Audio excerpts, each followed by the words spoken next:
Bonsoir, c'est Headline News. Le Sénégal s'est qualifié pour la Coupe du Monde 2022 prévue au Qatar. Notre chère équipe nationale, les Lions de la Teranga, a éliminé hier la sélection nationale d'Égypte, les Pharaons, par un score de 3-1. Suite à une série de pénaltys, les deux équipes ont joué la prolongation après un match largement dominé par les Lions. Au Sénégal, pour la conservation côtière, le ministre de l'Environnement, M. Abdou Karim Sall, préconise un observatoire national du littoral. Au Nigeria, le parti au pouvoir vient de désigner un nouveau président, Abdoulaye Adamou. Une élection présidentielle est prévue en 2023 dans ce pays. Les détails avec Jini Kapumbu Villa. Le All Progressive Congress, APC, a désigné à la tête du parti Abdoulaye Adamou, un sénateur qui avait le soutien de M. Buhari, selon le comité électoral de l'APC. Cette nouvelle nomination est censée permettre de venir à bout des luttes internes avant les élections de 2023 dans le pays le plus peuplé d'Afrique. Nous devons renouveler notre foi en notre parti et en ses dirigeants à tous les niveaux afin d'annoncer une nouvelle ère. Nous devons nous engager à résoudre notre crise dans les limites de la constitution de notre parti. Nous devons résister à la tentation de transformer chaque désaccord personnel mineur en une crise majeure du parti. La convention de l'APC est la dernière étape avant les primaires qui se tiendront plus tard cette année pour désigner un candidat à la présidence. Le chef de l'État Muhammadu Buhari, élu en 2015 et en 2019, quittera le pouvoir après 2 mandats.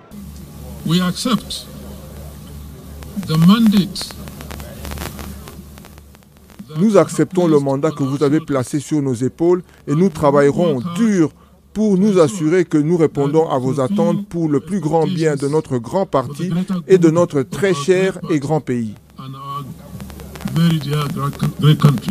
Des milliers de partisans et de délégués se sont rassemblés tard dans la nuit de samedi dans un stade de la capitale Abuja pour ce consensus qui avait suscité d'intenses tractations ces dernières semaines. Buhari, qui a passé des semaines à négocier en faveur d'une position consensuelle, se retire avec un bilan très critiqué, notamment sur le thème de la corruption. Plusieurs candidats à la présidence se sont déjà déclarés, notamment l'ancien gouverneur de l'État de Lagos et l'homme fort de l'APC, Bola Tinubu, et l'ancien vice-président Atiku Abubakar.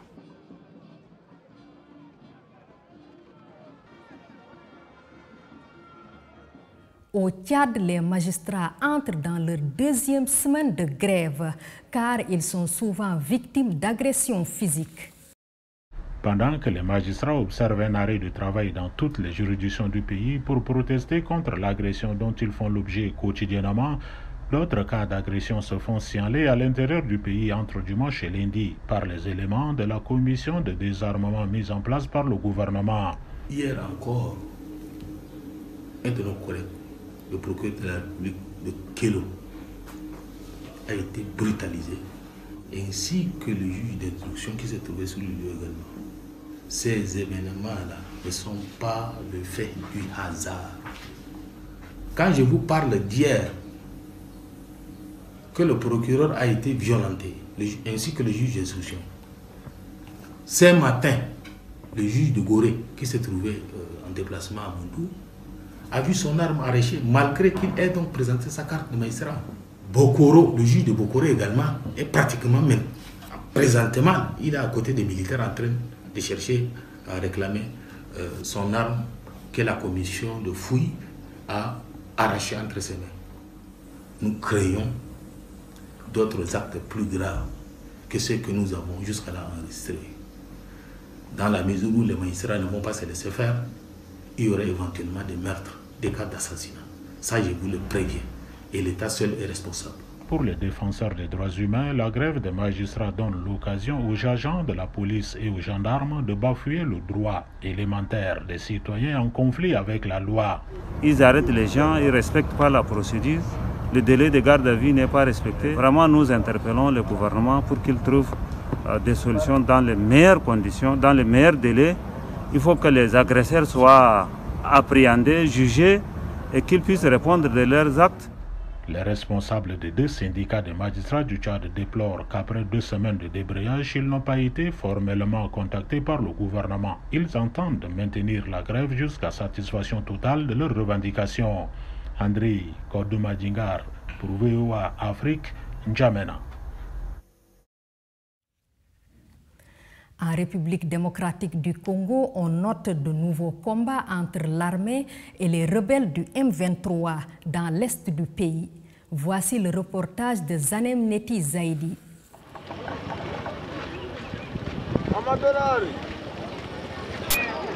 La situation est tendue depuis tôt le matin à Bunagana dans les groupements des Djomba.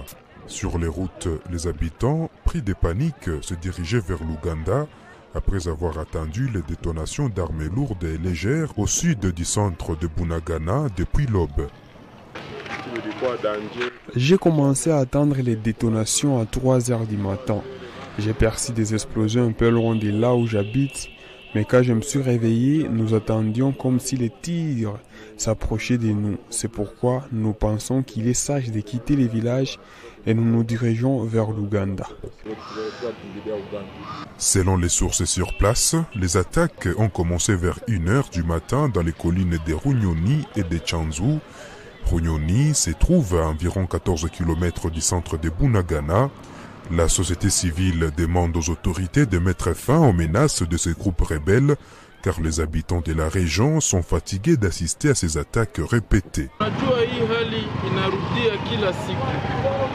Cette situation se répète à chaque instant. Cela ne fait pas 2 mois que nous avons vu cette situation. On rapporte des attaques fréquentes dans les collines qui sont menées par des rebelles contre l'armée. Nous demandons à notre gouvernement de mettre fin à cette situation. S'il y a des accords signés entre ces 2 parties, nous demandons qu'ils soient respectés, car la population est fatiguée de se déplacer tous les jours.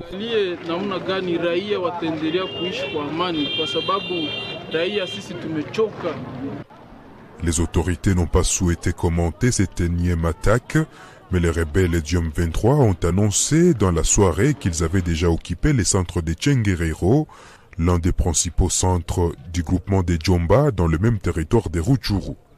Zanem Neti Zaidi pour VOA Afrique. La tournée diplomatique du président américain Joe Biden en Europe restera marquée par cette petite phrase qui a secoué le monde. Pour l'amour de Dieu, cet homme ne peut pas rester au pouvoir. Les détails avec Anita Powell de la Voix de l'Amérique, récit de Ginny Kapombouvila. Après 3 jours de longues réunions et de négociations délicates, d'accords fermes et de promesses ferventes, tout s'est résumé à 12 mots sur le président russe Vladimir Poutine. Pour l'amour de Dieu, cet homme ne peut pas rester au pouvoir. De retour à Washington lundi, Biden a défendu ses propos mais a clarifié son intention. Je ne réitère rien. Le fait est que j'exprimais l'indignation morale que je ressentais envers la façon dont Poutine agit et les actions de cet homme, qui n'est que brutalité sur la moitié des enfants en Ukraine. Je venais juste de vivre avec ces familles. Et donc, mais je veux que ce soit clair, je n'étais pas à l'époque et je n'articule pas maintenant un changement de politique. J'ai exprimé l'indignation morale que je ressens et je ne m'en excuse pas. Mais les analystes disent que c'est un discours dangereux pour la diplomatie américaine.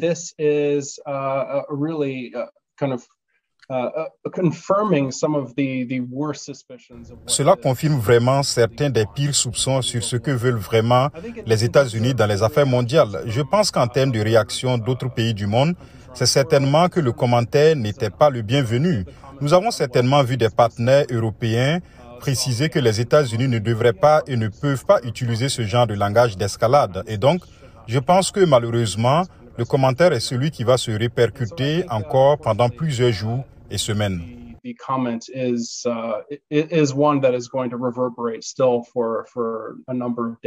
Biden, qui s'est dit ému par les réfugiés ukrainiens qu'il a rencontrés en Pologne, a souligné qu'il ne menaçait pas Poutine d'un changement de régime. J'exprimais juste mon indignation. Il ne devrait pas rester au pouvoir. Tout comme, vous savez, les mauvaises personnes ne devraient pas continuer à faire de mauvaises choses. Mais cela ne signifie pas que nous avons une politique fondamentale à faire quoi que ce soit pour abattre Poutine de quelque manière que ce soit. Poutine est un grand garçon, rappelez-vous, il avait été traité de meurtrier, puis ils se sont souri et se sont serrés la main. Je crois donc qu'à long terme, je ne pense pas que cela générera quoi que ce soit. Maintenant, dire qu'il oubliera, non, bien sûr qu'il ne le fera pas, il n'oubliera pas. Et il essaiera certainement de se venger de Biden d'une manière ou d'une autre, que ce soit de manière rhétorique ou, vous savez, dans une sorte d'action politique. Mais pour l'instant, vous savez, ce n'est pas une catastrophe. In some sort of policy action. But for now, it's not a disaster. Aron dit qu'il est peu probable que Poutine change de cap dans ce conflit brutal qui est maintenant dans son 2e mois. Lundi, la télévision d'État russe a diffusé ce qu'elle a dit être l'intérieur d'un théâtre détruit par un bombardement russe le 16 mars dans la ville méridionale de Mariupol. Les civils qui s'y abritaient ont déclaré avoir attaché un drapeau blanc au sommet du bâtiment et peint le mot « enfant » en grosses lettres blanches sur le sol, visible depuis les airs. Les responsables ukrainiens estiment qu'environ 300 personnes ont été tuées dans cette frappe. Headline News, c'est fini. Merci de nous avoir suivis. Restez sur BNews International. L'info y est continue. La suite de nos programmes, c'est dans un instant. Bonsoir.